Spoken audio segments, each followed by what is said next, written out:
Allez, bonjour à tous. Dans cette petite vidéo, on va voir un petit rappel de ce qu'on appelle la méthode AEI, méthode de l'argumentation, qui vise à vous permettre de construire des paragraphes qui soient solides, qui soient clairs, qui soient précis et qui permettent de bien faire comprendre à la personne qui vous lit les idées que vous défendez. Qu'est-ce qu'on appelle la méthode AEI? C'est une méthode en 3 temps. D'abord une affirmation, qu'on appelle A. Ensuite, une explication. C'est le E de AEI. Et ensuite, une illustration. C'est le I du AEI. Alors, qu'est-ce qu'on peut en dire pour que ça soit bien clair pour vous? L'affirmation, ça vise en une phrase à dire quelle est la direction qu'on va prendre dans ce paragraphe. C'est-à-dire comment vous vous positionnez par rapport à la question qu'on vous propose et quelle réponse vous allez donner. Ça dure une phrase. Ensuite, on a l'explication. L'explication, elle commence par « en effet ». L'explication, c'est la partie la plus importante de votre paragraphe. Ça veut dire que ça doit être la plus longue. C'est celle qui comporte le plus de points aussi dans les barèmes de correction. Dans cette explication, on met des arguments du cours, on met des notions du cours, on les définit, on met des mécanismes qu'on va rédiger intégralement. L'objectif, c'est d'apporter des éléments pour pouvoir préciser votre affirmation. Et ensuite, en illustration, on va commencer par exemple, l'illustration, c'est le moment où on va donner des exemples, des preuves de ce qu'on a avancé auparavant. On va donner par exemple des chiffres, on va donner des exemples qui peuvent être fictifs aussi parfois, on va donner des exemples qui peuvent s'appuyer sur des documents. Voilà. Donc l'illustration, elle peut venir soit de documents qui vous sont fournis, soit elle vient de vos connaissances. C'est-à-dire qu'en cours, on voit aussi un certain nombre d'éléments qui peuvent être utilisés dans les illustrations. Alors, petite démonstration. Démonstration d'AEI avec une question assez simple. Je ne peux pas faire un AEI très long parce que mon tableau n'est pas très grand et puis je dois tout rédiger, mais pour comprendre le principe. La question qu'on pose, la socialisation, est-elle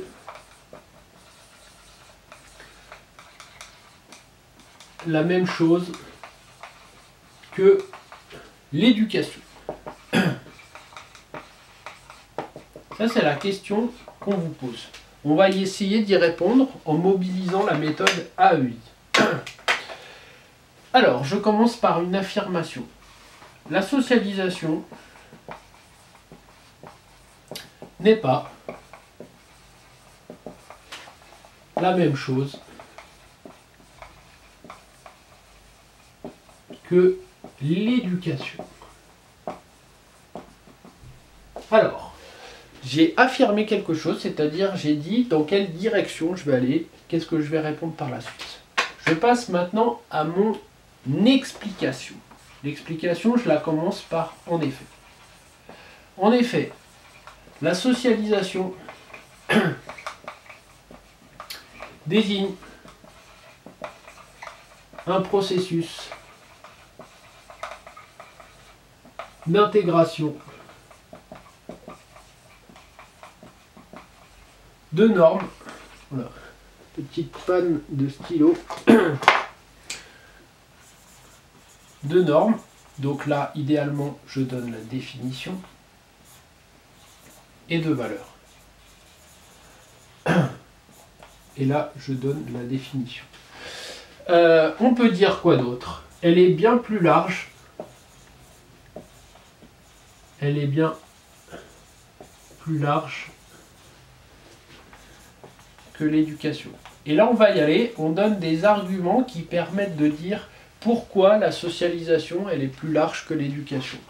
Donc, la socialisation se déroule de la naissance à la mort. La naissance à la mort. Alors que l'éducation se déroule uniquement pendant l'enfance. Se déroule pendant l'enfance. Voilà, je peux donner un autre argument.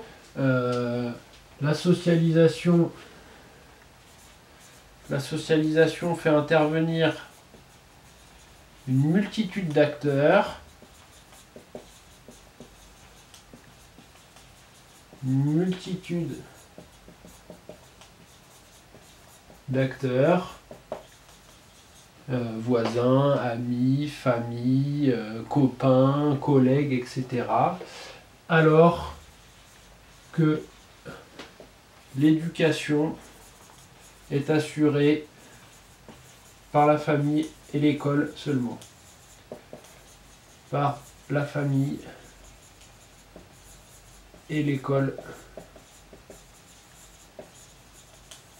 seulement. Là, vous voyez, j'ai donné mon explication. Alors, je peux pas aller plus loin, alors je mets comme ça, parce que donc, normalement, il faudrait donner plus d'arguments. Et donc, ensuite, je peux passer à mon exemple. Par exemple,